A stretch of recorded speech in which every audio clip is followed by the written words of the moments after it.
Thank you, Neil. Thank you to the MS Society in New Zealand for having invited me to share with you some data, to give an overview about some data about hematopoietic stem cell transplantation in multiple sclerosis. I hope that I have to use the microphone because usually they say they speak very low, and then I apologize for the quality of my English, but I'll do my best. So first of all, I would like to spend a couple of words to summarize with you what is a stem cell. So very briefly, a stem cell is a cell that has the ability to continuously divide, so to proliferate and maintain a sort of pool of stem cells in our body, but also to differentiate into various other tissues and cells, such as, for instance, the blood cells, red cells, platelets, and white cells. And white cells also include the immune system. So if I can take this cartoon to, let's say, to make an example, during the intrafetus life, there is a development of the embryo, which is like when you build a new house. And it's like if you have a sort of magic box in which you take all the materials, all the stuff which are necessary for building the box, so the wall, the windows, pipes, and so on. But also in the adult life, we need a pool of stem cells to maintain our body. We have stem cells in the heart, we have stem cells in the bowel to replace the cells which are usually lost in the everyday function of our body.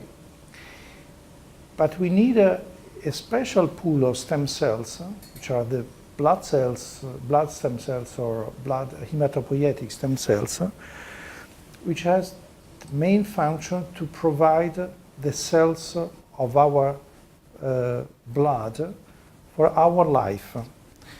So that pool of stem cells is able to maintain a continuous proliferation in the bone marrow, which is able to produce the white cells, red cells, and platelets, and the immune to maintain, let's say, the immune system.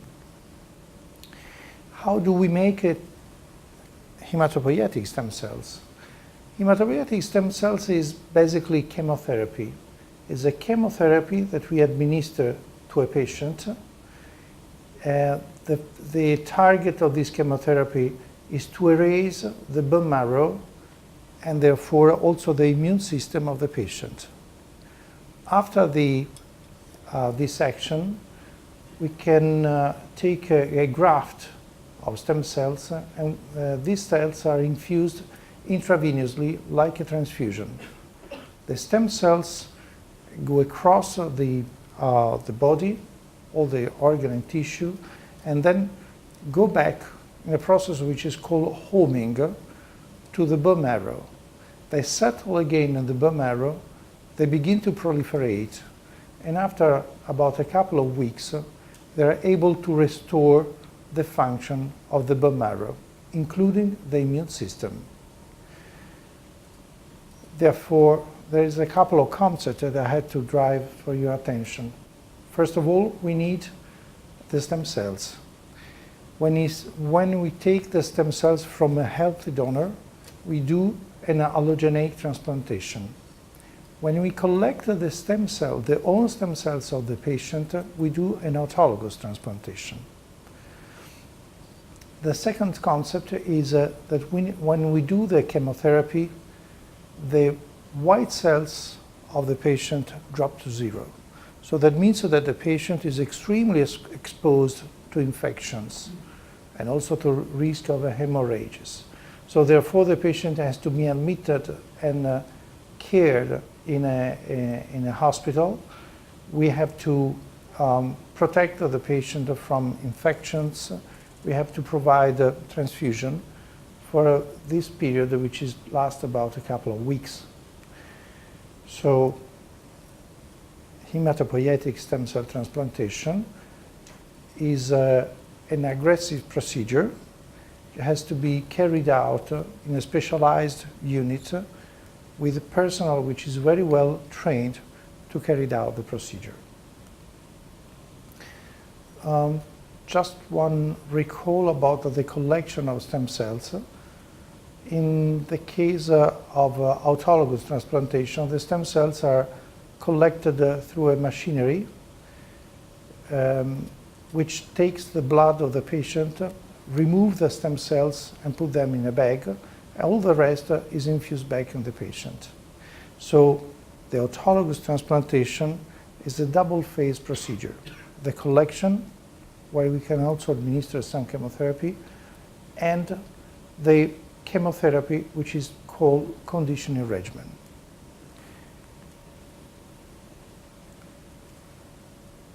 Hematopoietic stem cell transplantation is a very well-established procedure in medicine. Last year, it was performed the 1 million transplant worldwide. Let's say starting from the 70s, in 40 years, about 1 million of transplant has been performed worldwide. In Europe, we transplant about 40 to 50,000 transplants per year, and most of them are carried out for cancer. That means leukemias, lymphoma, multiple myeloma. This red, yellow slice indicates autoimmune disease, including multiple sclerosis. So, hematopoietic stem cell transplantation is a very well-established medical practice. The indication of multiple sclerosis is a rare indication for that.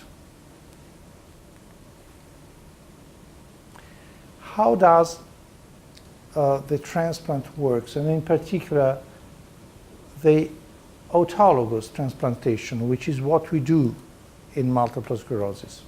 I don't want to lose time with you, to waste time with you about the many papers which has been published in the scientific literature. But I'd like to recall this concept, which is brief and easy, which is all the autoimmune diseases, such as multiple sclerosis, are generated in patients, in individuals, who are genetically predisposed to develop an autoimmune disease. So in this genetic base, some external agents, such as infection, virus, bacteria, toxic agents, not all are very well known, trigger the immune system to develop the disease.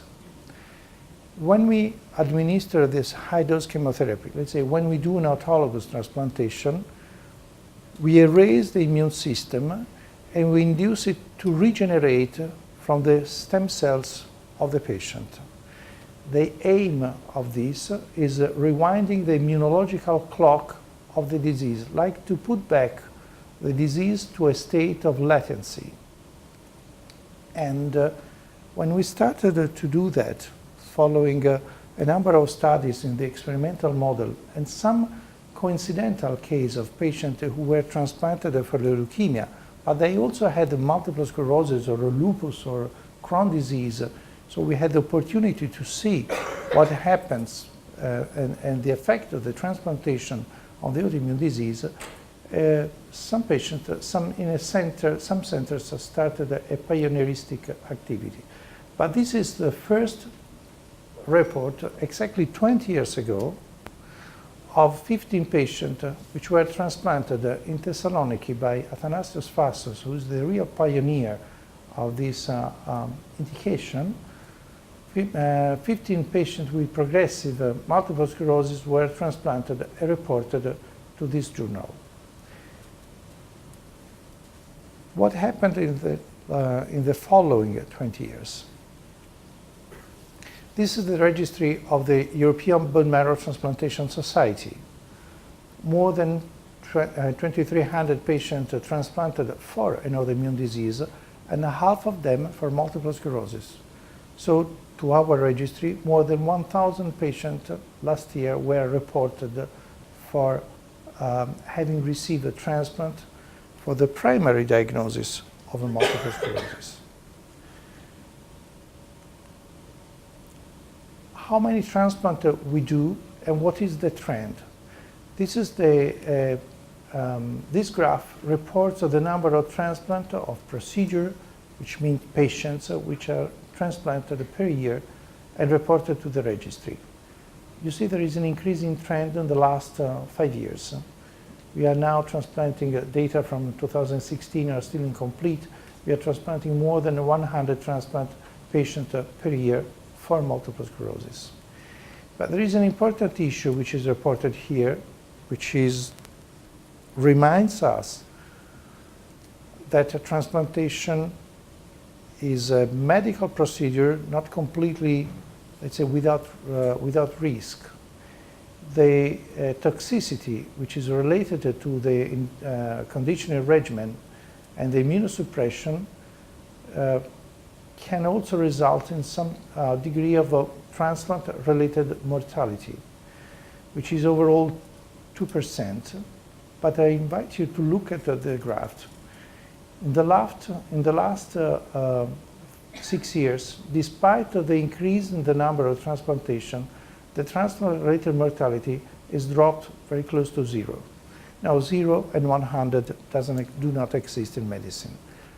But we believe that if we we use the appropriate transplant technology, and in particular, if we select the appropriate patient to do the procedure, the risk of a severe toxicity can be very low, not zero anyway.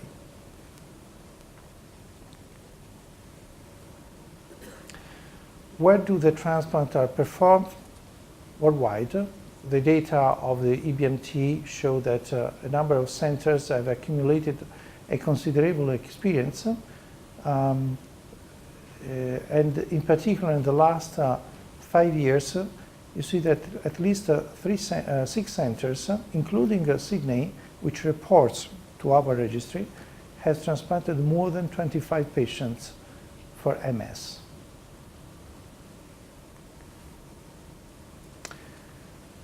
Which is the outcome? I'm sorry to be technical, but I don't find any way to better represent the outcome in this curve. These curves are called Kaplan-Meier, and they express the probability of a patient to be surviving and not progressed in MS. So that means to be not worse in terms of disability as compared to the moment of the transplant.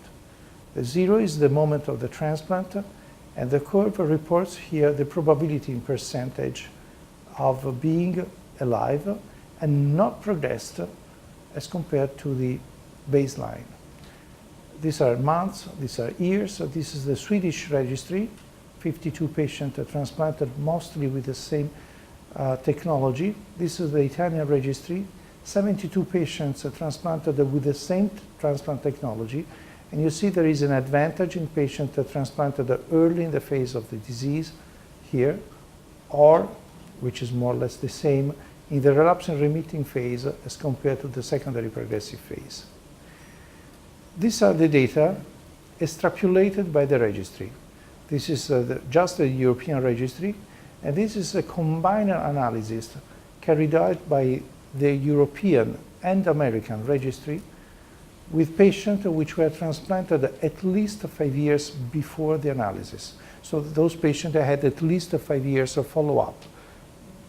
This is to provide reliable data on the long-term outcome of the transplantation. There is an important issue that I've forgotten, which is all those patients were transplanted because they have failed at least one line of approved treatment before. So nobody has ever transplanted, at least for the, the center reporting to the scientific societies, a patient who doesn't have failed approved treatment. If a patient is diagnosed with MS, receive a conventional treatment and is doing well, nobody will think of transplanting this patient. Most of these patients had failed at least one line, often 2 or 3 lines of approved treatment. So this is an important, let's say, consideration to think that a survival without progression at around 60, 80% or 50% of 5 to 10 years is an important result.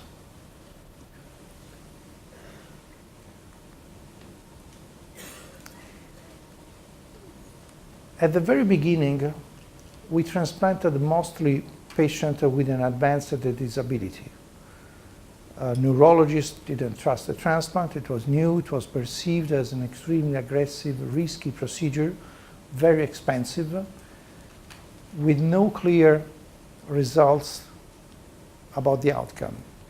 So only patients with a progressive phase, no other treatment available, often with an advanced disability, were addressed to the transplant. With time, we realized that the procedure was safe, and it was especially effective in the relapsing remitting phase. And I show you how. In this analysis, combined analysis of European and American bone marrow transplantation societies, here in this cartoon, you see the disability of patients transplanted in relapsing remitting phase. This is the time of transplant, 0, and before you see the disability which is deteriorating up to the moment of the transplant. The black line is at the average, and you see that many patients after the transplant tend to improve. Whilst for patients transplanted in progressive phase of the disease, the disability tends to stabilize. This is another important concept. Those curves told you before the probability of a patient to be not worse as compared to the transplant, but they cannot tell you whether the patient or if some patient can improve, which is what happens if you transplant patient in the relapsing remitting phase. These data are from the Chicago Center, which has the largest monocentric experience, and they were transplanted in relapsing remitting phase. This is the disability at the moment of the transplant. You see there is an average decrease of the disability. The black bar in the Italian database show that patients transplanted in relapsing remitting phase have a higher probability as compared to the progressive patient to improve. So another concept. We have more than 1,000 patients transplanted and reported in the European registry. About a half of them, let's say 500, to the American registry. In the last 5 years, at least 5 important papers were published in high-ranked journals, reporting the experience of different centers, different groups, different countries. What you can appreciate is that the data are extremely reproducible. So the outcome of the transplant is more or less the same, irrespective of whether the patient is transplanted in Sweden, in the United States, in Italy, or in Australia. If you take the data in a rigorous way and you stratify the patient for state of the disease, so relapsing remitting, progressive, age, interval from the diagnosis and the transplant, the data are very much reproducible, which is an encouraging issue. Just to show you another something, sorry. This is a patient which has been transplanted in our center. You see, when she arrived to the transplant, 8 days before the transplant, she's disabled. She needs help to go from the bed to the wheelchair.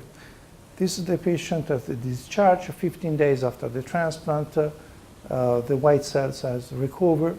The patient can move better, but she still needs a support. 4 years after the transplant, now she's actually 7 years and the same, very stable, but she's better, but she still has a difficult walking. In other words, and this is an important issue, in medicine, when you talk about cure, which means to eradicate all the symptoms of the disease. These clips show you that when a patient has accumulated a disability, had all lesions in the brain or in the spinal cord, they cannot be reversed by the transplantation. Unfortunately, this type of transplantation can shut down the flare, can stop the relapse in most of patients, not all, can remarkably drop the number of new lesions at MRI, but it cannot reverse the old lesion.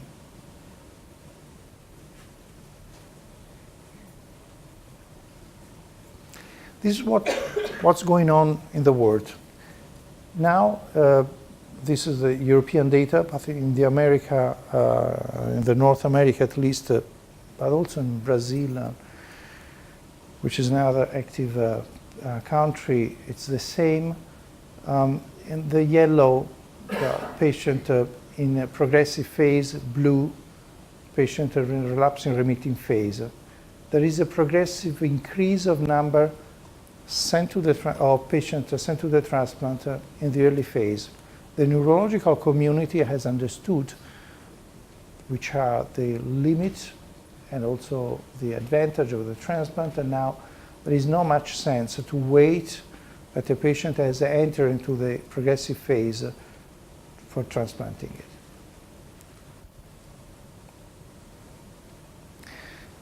This is technical, but I continuously have from patients this issue.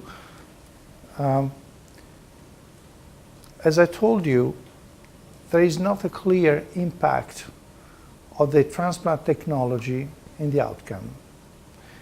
Very briefly, I can tell you we can have an intense conditioning regimen, so it may be a very highly aggressive chemotherapy or lower, and these are the trial which has been reported to the literature. This is the European, more or less, methodology. This is the Canadian, which was published last year on Lancet, a very important paper. This is the Chicago strategy. Less aggressive, more aggressive. Results are not very clear.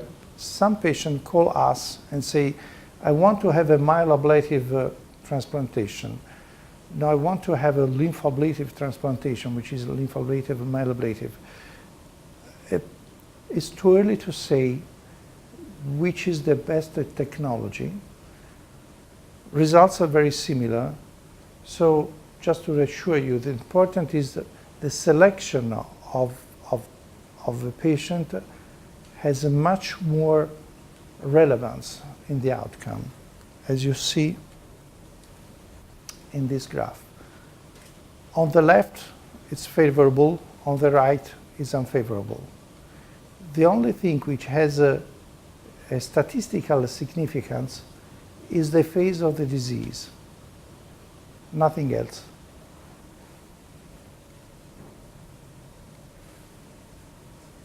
These are the data of our center. Just to say that if you look at the curve, they are very, very similar.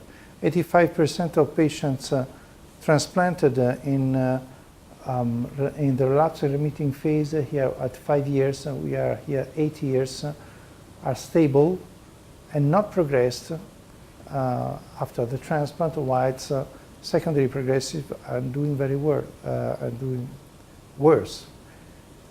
These are patients transplanted with a low disability versus patients with a higher disability.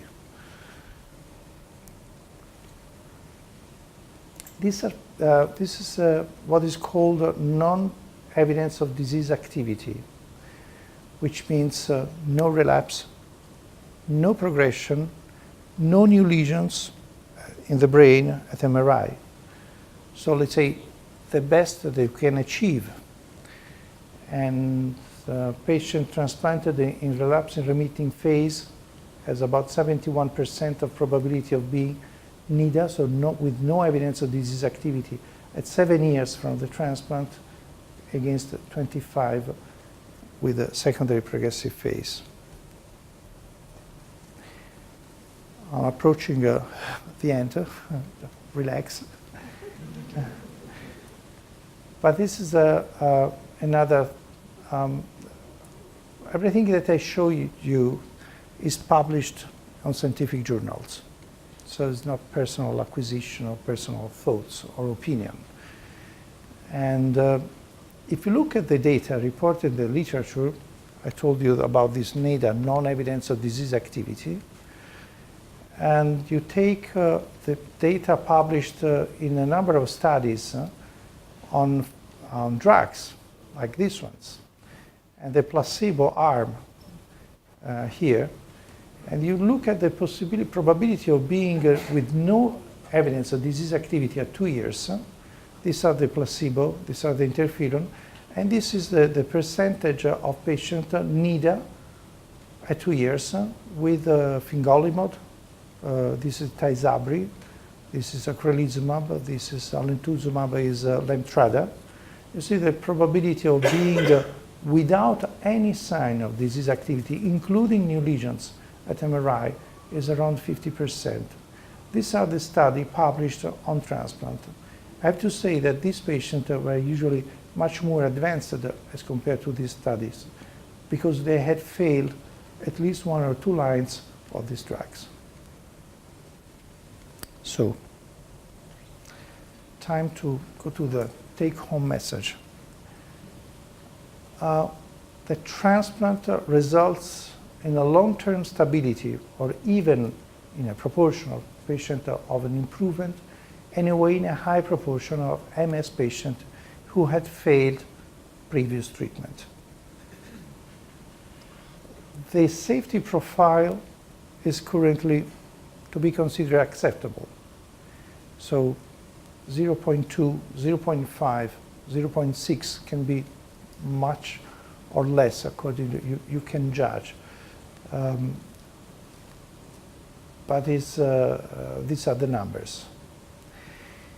The activity, the transplant should be performed within experienced centers and within trials approved by the competent authorities.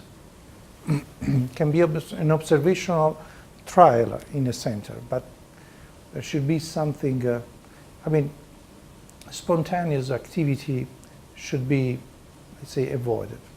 And as well as a compassionate procedure in patients showing an advanced disability must be avoided. There is no sense in exposing a patient who is since 10 years in the progressive phase of the disease, no relapse, no lesions,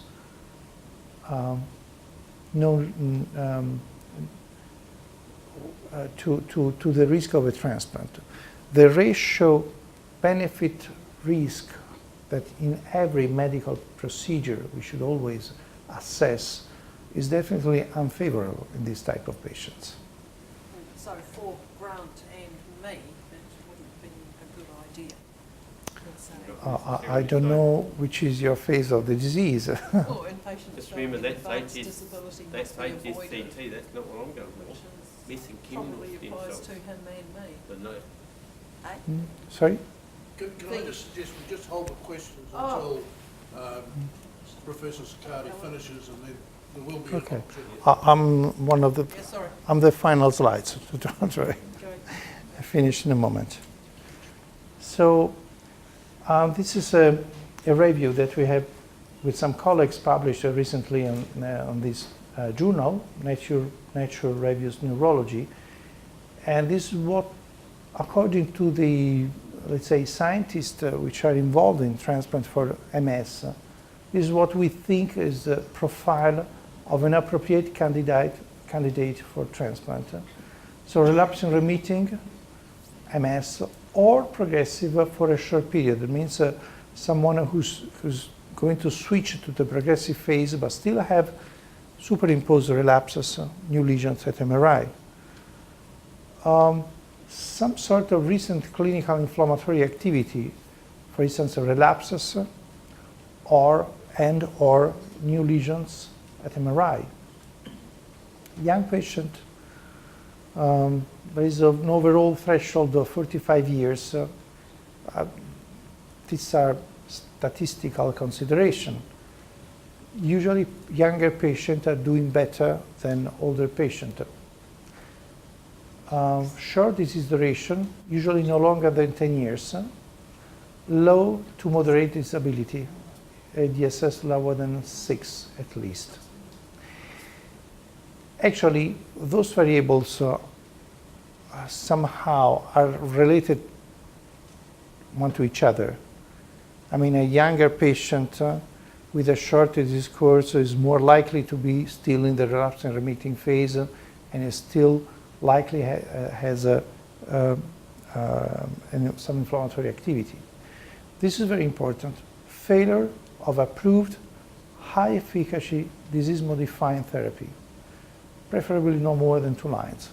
So a patient should be considered for a transplant only if it has been shown to be resistant to at least one of a high efficacy DMT, which are usually considered today Tysabri, Lentrada, ocrelizumab, rituximab, maybe Tecfidera, but we have neurologists. Now, I don't want to pretend to be a neurologist. I'm just a transplanter, and so no substantial comorbidities. This is my work. Every time that we screen a patient for the procedure, the assessment for the indication is always carried out by the neurologist, and we always stick to this rule. It's up to the neurologist to assess the indication and also to assess the outcome. It's our job to say whether a patient can have some risk factors such as cardiac disease or renal disease and so on. MS is an autoimmune disease restricted to the central nervous system, but we transplant other autoimmune diseases such as scleroderma, which have a heavy involvement of heart and lungs. These are much more difficult patients to transplant. And capacity to give informed consent. What we should do now, stick to those rules, accumulate the data, create biobanks of biological samples from patients transplanted in order to further clarify the mechanism of action of the transplant, which in turn can also provide us some indication about the pathogenesis. But we have to carry out also a prospective comparative trial. So patients which were shown resistant to conventional treatment are randomized to receive a transplant versus the best approved therapy. This is a position paper on behalf of the European and American bone marrow transplant societies. We are still struggling to raise the grants to do such a trial. Of course, no pharmaceutical companies will ever be interested in granting such a trial. So we need the support from institutional funders. The last few slides is a special message from a professional to patients. So this is the website of the Australian MS Society. You still have in your website information and news about that. However, in the internet era, this is what's going on, which is extremely confusing for patients. And for instance, this is a report from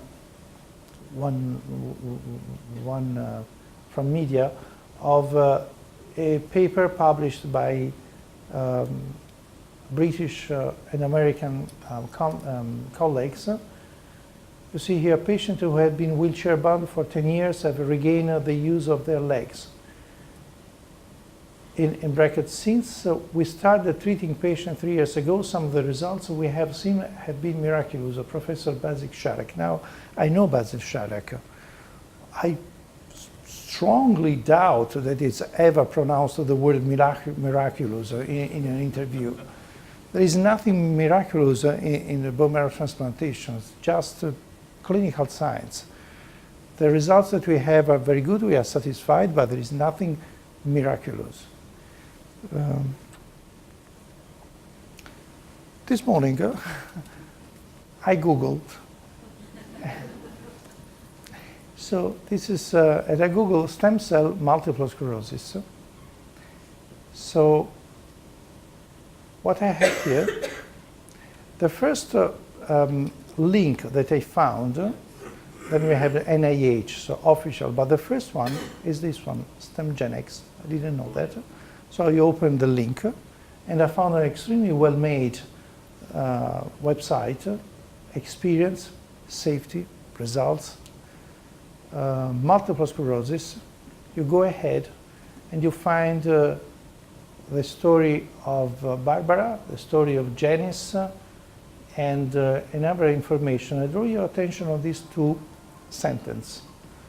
1 million about stem cell treatments and counting have been performed. Many have improved health and quality of life for patients with unmet clinical needs. True. 1 million of transplant has been carried out in the worldwide, not in multiple sclerosis, in leukemias and lymphomas and so on. Second phase. Groundbreaking research related to adult stem cells therapy for showing MS disease and for repairing damage to the nervous system has shown much progress. This is very vague. No one has ever shown a consistent repair of brain lesion in multiple sclerosis with a cellular therapy. So they mix together some truth, some vague news to put together in order to manipulate the information, in order to raise the let's say, interest of a patient in try to connect with these companies.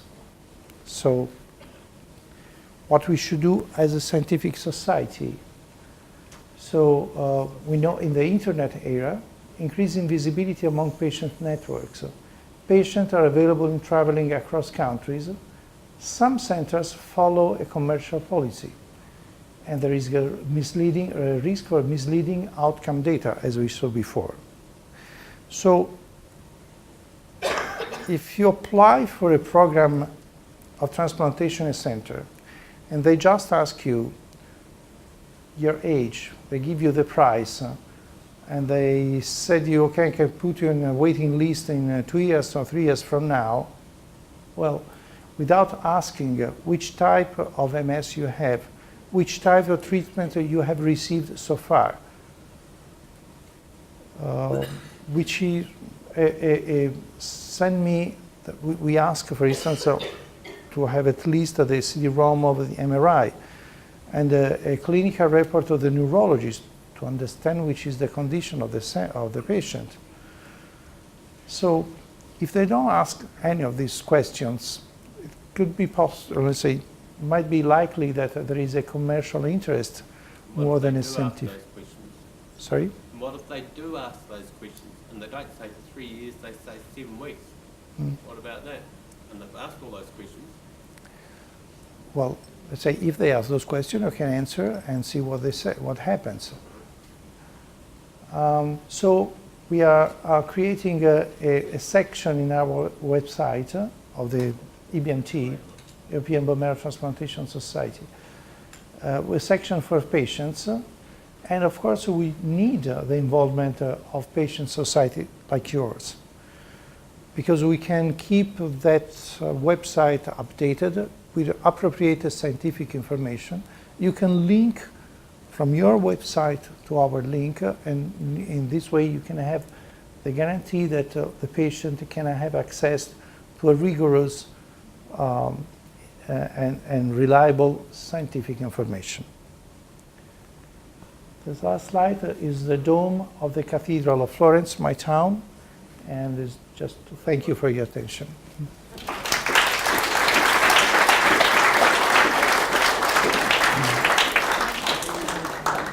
On the spot, if you could ask questions that are of interest to the whole audience, it would be useful. So, I've got a question. You showed us that diagram before. I think everyone can hear me. No, they don't. You showed us that diagram before of all the drugs and the results that came from the drug treatment, and then you said the sooner you get done with the HSC treatment, the stem cell treatment, the better it works, and yet you will wait people go through these drug treatment, which doesn't necessarily work, and wait till they fail before you give them the stem cell treatment. Is that a good policy, or would it be a better idea to get them onto stem cell treatment earlier and stop wasting your time with these drugs which aren't doing anything?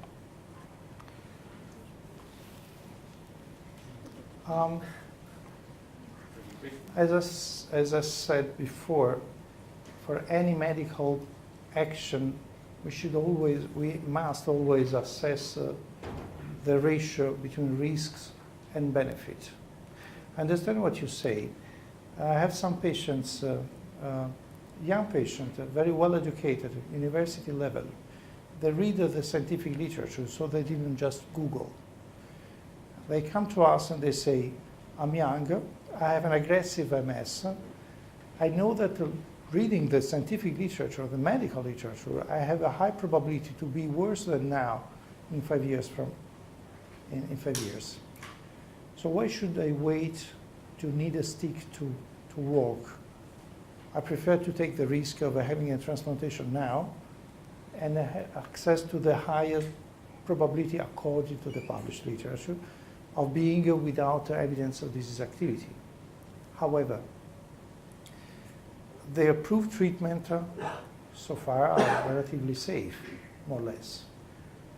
If a patient has an excellent response to the treatment, there is no ethical reason to provide an aggressive, somehow risky, and still experimental procedure.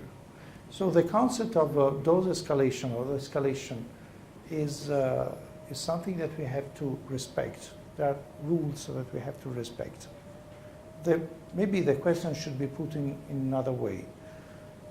If a patient has an aggressive disease, failed the first line treatment, switch to a second line with the highest efficacy, and fail also the second, accumulating new relapses of disability and so on, instead of waiting or to switch to the third line, and maybe the fourth line, and in 5 years from now, go to the transplant when it's already too late.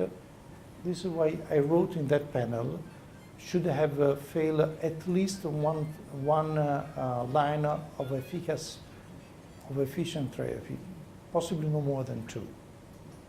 If a patient fail one line, get to the second line, and at the first time when they show the relapse, new lesions at MRI, despite the administration of a second line of treatment, maybe you're right. It could be the time to switch to the transplant without waiting other lines of treatment. But this is, once again, I'm a transplanter. I try to do my job in the best way, doing the transplant. I fully respect my role, which is to do the transplant. We work in a team with the neurologist. So it is an integrated team of neurologists and transplanter which has to take care of the patient, including the selection. Any other questions? Yes, please. Yes. Oh, sorry, Oh, sorry. we'll do another mic.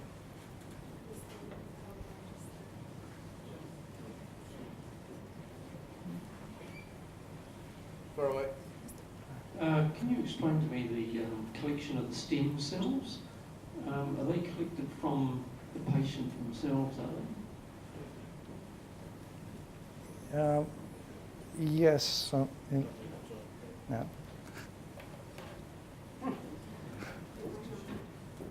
Or-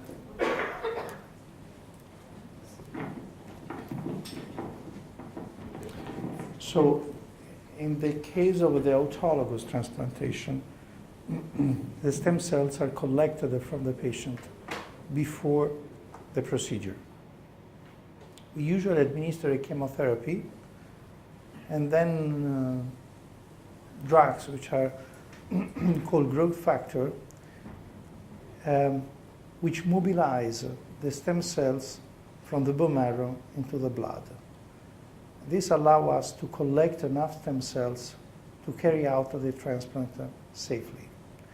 If the question is, if we use the own stem cells of an individual which is genetically predisposed to develop the disease, we might take the risk of a relapse. Or, for instance, we could also collect the lymphocytes which are responsible of the attack and infuse them back into the patient. So we might, with an autologous transplantation, expose the patient to the risk of relapse. Whilst if I use a healthy donor with no history of MS in his family, there are now, the neurologists are driving a genetic profile to individuate the patient at risk for MS. So if I use as a donor, a healthy donor, I might prevent completely the risk of relapse. The problem is that the allogeneic transplantation is loaded with a transplant-related risk much higher than the autologous. There is a reaction which is a sort of opposite reaction, which is called graft versus host disease. It has to be controlled with immunosuppression and so on. So in multiple sclerosis, the results of the autologous, let's say the safety profile of the autologous and the outcome are so far satisfactory that we don't think it is justified the risk of an allogeneic for these patients. There are other autoimmune diseases, very severe, very aggressive, like Crohn's disease or scleroderma, in which the risk of relapse is much higher. For this patient, we are developing the allogeneic strategy. She's answered the question. Have you got a question? Anybody else with a question?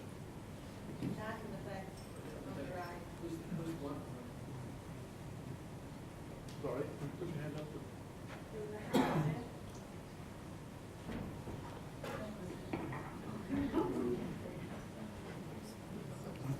I'd just like to know how long it will take from the time you get to the hospital and start it all and the time you get back on your feet, so to speak. I didn't hear, Neil. Did you hear that? No. How long does the procedure take from the time you're admitted to hospital to the time you're back on your feet? Good question. The collection of stem cells takes about 2 weeks, but it's usually carried out in an outpatient regimen.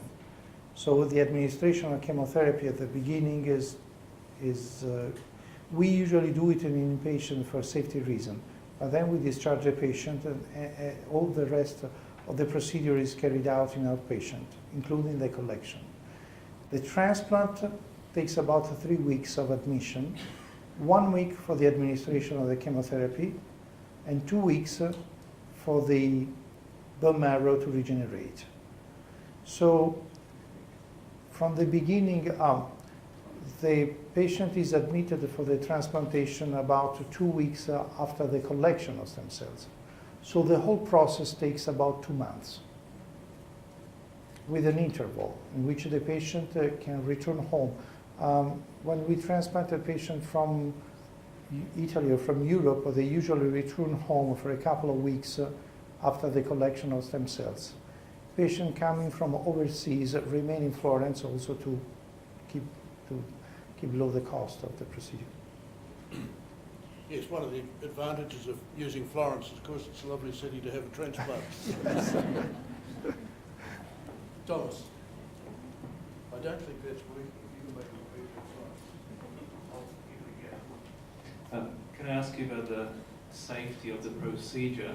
How many patients using the standard regimen, say beam, die during the conditioning?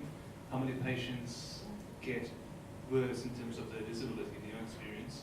And also how patients cope with the burden of the chemotherapy during the conditioning?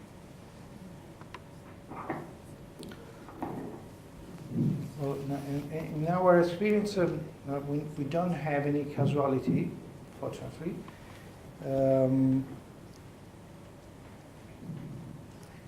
If you look at the data of the registry, there is no association between the intensity of conditioning regimen. There is a trend. Of course, fortunately, we are talking about 2%, 3%, 0.5 in a total of 1,000 patients. So to have reliable data, we should have a much larger set of data, number of patients, and with such a low number of casualty, fortunately. So it's very depending on the condition of the patient.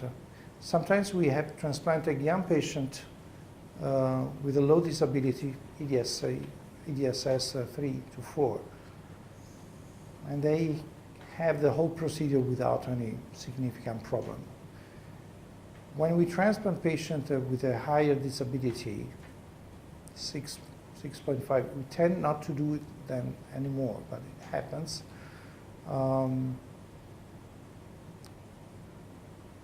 They need some special care. I didn't show here. We developed some experience for MS patient. The nurse, in particular, have a central role in the quality of the life of the patient during the procedure. They're used to leukemia patient. They were not used to disabled patients. So, for instance, the protection of the bladder with a bladder catheter.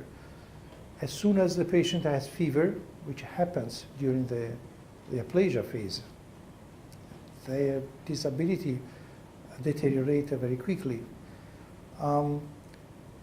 They often have, especially the patient with spinal cord lesions, bowel problems with constipation or diarrhea. When it started, we have learned that we had to switch to to put the bowel at rest. We put a total parenteral nutrition, all the treatment are administered intravenously, and they feel much better. So it has an intense period, but I like to see the patient even 8 years after or 12 years after the transplant together with the neurologist, even if from a hematological point of view they don't have anything else. And I always ask them, if you would go back, would you do it again? And all of them say, yes, I would do it before, just to answer the question. So it is an intense treatment, but it's feasible, especially for a young patient, that ideal candidate that I showed you before.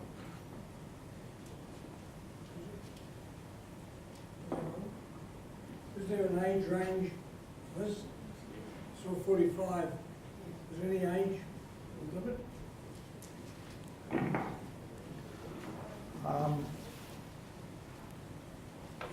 That 45 comes from a raw statistical analysis. We put the variables of the patient, we look at the outcome, and we see that usually below, statistically speaking, patients transplanted below 45 are doing better than, but you know that MS is extremely unpredictable disease. Some patients had an onset when they were 30, and then approaching their 50s, they suddenly had relapses and reactivation of the disease. So that means we cannot exclude such patients. Generally speaking, these are the numbers, and I report the numbers of the data as they are. Younger patients are doing better.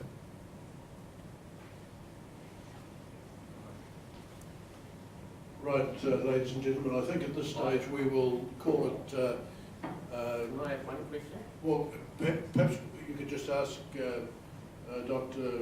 Saccardi during the interval, because we need to move on. We are under some time pressure. But thank you, Dr. Saccardi, for a very detailed and thorough examination of this subject, which has generated an enormous amount of interest amongst the MS community in New Zealand. And we're extremely fortunate to have you here. Some of the information that's in your slides, I can assure you, will be on the desk of the Chief Medical Officer of the New Zealand Health Department in very short order to support our case.